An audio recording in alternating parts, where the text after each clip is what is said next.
கிறிஸ்துவுக்குள் அன்பானவர்களே, இந்த நாளிலும் யோவான் 8ஆம் அதிகாரத்தினுடைய 44வது வசனத்தினுடைய அதன் பிற்பகுதியை வாசிக்கும்போது, அவன் பொய்யனும் பொய்யுக்கு பிதாவுமாய் இருக்கிறபடியால் அவன் பொய் பேசும்போது தன் சொந்தத்தில் எடுத்து பேசுகிறான் என்று சொல்லி ஒரு அழகான ஒரு வேத வசனத்தை நாம் இந்த இடத்துல பார்க்குறோம்.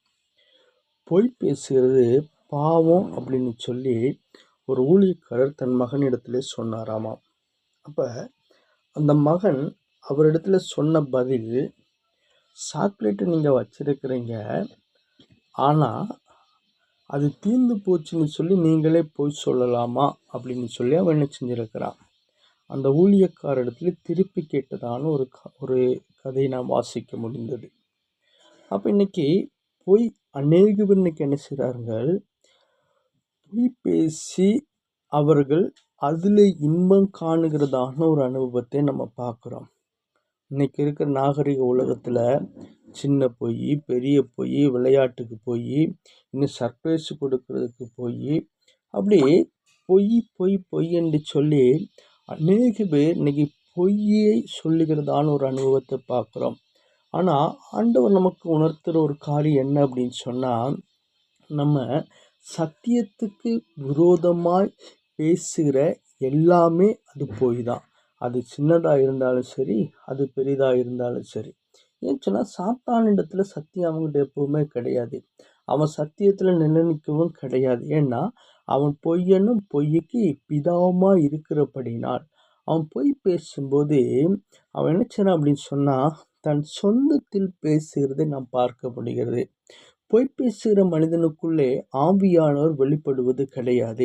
ஏன்னா அவர் பொய்யை வெறுக்கிற கர்த்தர், பொய் பேசுகிறதை அருவருக்கிற கர்த்தர் என்று சொல்லி நம்ம வேதத்தில் வாசிக்கிறோம். அப்போ அந்த சத்தியத்துக்கு புறம்பானவர்களை பேசி உண்மையற்றவைகளை உண்மையை போல அவர்கள் என்ன செய்கிறார்கள், மறைத்து மாய்மாலமாய் வாழ்ந்து கொண்டு இருப்பவர்களுக்கு நம்முடைய பிதாவாகிய தேவன் பிதாவாக இருக்க முடியாது. அவர்கள் பிதா யார் என்று சொன்னால் சாத்தான் என்று சொல்லி வேதத்திலே திட்டமாய் பார்க்க முடிகிறது. அப்போ பாவம் செஞ்சுட்டு என்ன செய்கிறாங்க, அதை மறைப்பதற்கு பல பொய்களை இன்னைக்கு சொல்கிறத நம்ம பார்க்குறோம். ஒரு பொய்யை மறைக்கிறதுக்கு என்ன செய்கிறாங்க, அதுக்கு எக்ஸ்ட்ரா இன்னும் எத்தனை பொய் பேச முடியுமோ. ஏன்னா மற்றவர்கள் நம்ம என்ன செய்யணும், நீதிமானாய் பாவிக்க வேண்டும், மற்றவர்கள் என்ன செஞ்சிடக்கூடாது, குற்றம் கண்டுபிடித்து விடக்கூடாது என்று சொல்லி அவர்கள் என்ன செய்கிறார்கள், அவர்கள் பொய்க்கு மேல் பொய்யை என்ன செய்கிறார்கள் பேசி, நான் பிசாசினால் உண்டானவர் என்பதை மறுபடியுமாக என்ன செய்கிறார்கள், அதை வெளிப்படுத்தி கொண்டிருக்கிறதான ஒரு அனுபவத்தை பார்க்குறோம். அப்போ அதிலிருந்து நான் விடுதலையாகணும்னு என்ன செய்யணும், அதே அதிகாரத்தில் தான் இருக்குது.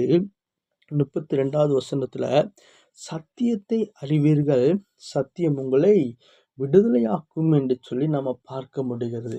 அப்போ சத்தியத்தை நான் ஏற்றுக்கொள்ளும் போது மட்டும்தான். ஆனால் சத்தியத்தை நான் ஏற்றுக்கொள்வதற்கு பிசாசு என்னை ஒருபோது என்ன செய்ய மாட்டான், அவன் என்னை அனுமதிப்பதே கிடையாது. ஏன்னா அவன் மறுபடியுமாக என் மனசில் நினச்சினா பொய்யானவைகளை பேச வேண்டும் என்று சொல்லி ஏவி தன்னை அந்த பொய்யின், அதாவது அந்த பாவத்தின் அடிமைத்தனத்துக்குள்ளாக நம்மை வைத்திருப்பதை இன்னைக்கு நம்ம பார்க்க முடிகிறது.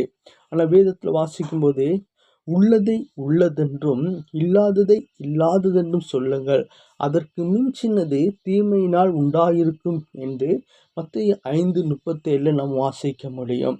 அப்போ உள்ளதை இல்லாதது போலவும் இல்லாததை உள்ளது போலவும் திரித்து கூறுவது அப்பட்டமான பொய் என்று சொல்லி நம்ம பார்க்குறோம். சில பேர் நம்ம பார்க்குறோம், நீங்கள் நல்லா யோசிச்சு பாருங்களேன். சில பேருடைய வாழ்க்கையில் அவங்க என்ன செய்வாங்க அப்படின்னு சொன்னால், அதாவது என்ன சம்பவம்னே தெரியாது, என்ன நடந்துச்சுன்னே தெரியாது, ஆனால் நடக்காதவைகளை நடந்தது போல சித்தரித்து என்ன செய்வார்கள், பேசுகிற ஒரு அனுபவத்தை நம்ம பார்க்குறோம். அப்போ இப்படிப்பட்டவர்கள் அவர்கள் பொய்யர்கள், அவர்களை கர்த்தர் வெறுக்கிறார். சின்ன வேதம் சொல்கிறது, பொய் உதடுகளை கர்த்தர் அருவருக்கிறார் என்று சொல்லி நம்ம பார்க்குறோம். உண்மையாய் நடக்கிறவர்கள் அவருக்கு பிரியம் என்று சொல்லி நம்ம பார்க்குறோம். அப்போ இன்னைக்கு நம்ம யோசிக்க வேண்டிய ஒரு காரியம் என்ன அப்படின்னு சொன்னால், இன்னைக்கு நான் எத்தனை இடத்துல பொய்களை நான் பேசியிருக்கிறேன், இல்லை எத்தனை இடத்திலே நான் உண்மையை பேசியிருக்கிறேன் என்று சொல்லி என்ன செய்யணும், நம்மை நாமே ஆராய்ந்து பார்த்து, எனக்கிட்ட உண்மை இல்லை அப்படின்னு சொன்னா, ஆண்டவரே, இனி நான் என் வாயிலிருந்து என்ன செய்யக்கூடாது, பொய் எனக்குள்ளே வெளிப்படக்கூடாது, மாய்மாலம் எனக்குள்ளே வெளிப்படக்கூடாது. அதுக்கு நீங்க கிருபை கொடுங்க ஆண்டவரே. அதுக்கு உங்க தயவு உங்களுடைய உங்களுடைய பிரசன்னம் எனக்கு வேணும் ஆண்டவரே. நீங்க என் கூட இருக்கணும்னு ஆண்டவர்ட்ட கேட்கும்போது என்ன செய்வா, நமக்குள்ளே பொய் இராதபடிக்கு அந்த பொய்யை உருவாக்குகிற அந்த பிசாசானவனை கர்த்தர் நம்மிடத்திலிருந்து அகற்றிப்போட அவர் சித்தமுள்ள தேவனாய் இருக்கிறார். அதனால் நாம் பொய்யை வெறுப்போம், உண்மையை சொல்வோம், சத்தியத்தின்படி நடப்போம். கர்த்தர் உங்களை நிச்சயமாய் ஆசீர்வதிப்பாராக. ஒரு நிமிஷம் ஜெபிப்போம். மகா இரக்கமும் கிருபை நிறைந்ததான எங்கள் அன்பின் பிதாவே, அப்பா, நாங்கள் பொய்யில் பேசுகிற ஒரு அனுபவம் எங்களுக்குள்ள உண்டு. பொய் பேசுகிறவர்கள் அவர்கள் பிசாசின் பிள்ளைகள் என்று சொல்லி நாங்கள் வேதத்தில் பார்க்கிறோம் ஆண்டவரே. பொய் பேசுகிற பிதா பிசாசு என்று சொல்லி நாங்கள் பார்க்கிறோம். அந்த தன்மைகள் எங்களுக்குள் இல்லாதபடிக்கு அப்பா, எல்லாவற்றையும் விலக்கி எங்களை நாங்கள் உம்முடைய பிள்ளைகளாக இருக்க என் கர்த்தர் நீங்கள் உதவி செய்யும்படியா ஜெபிக்கிறோம். ஆவியாண்ட கரங்களுக்குள் ஒப்பு கொடுக்கிறோம். இயேசுவின் மூலம் ஜெபங்களை நல்ல பிதாவே. ஆமென், ஆமென்.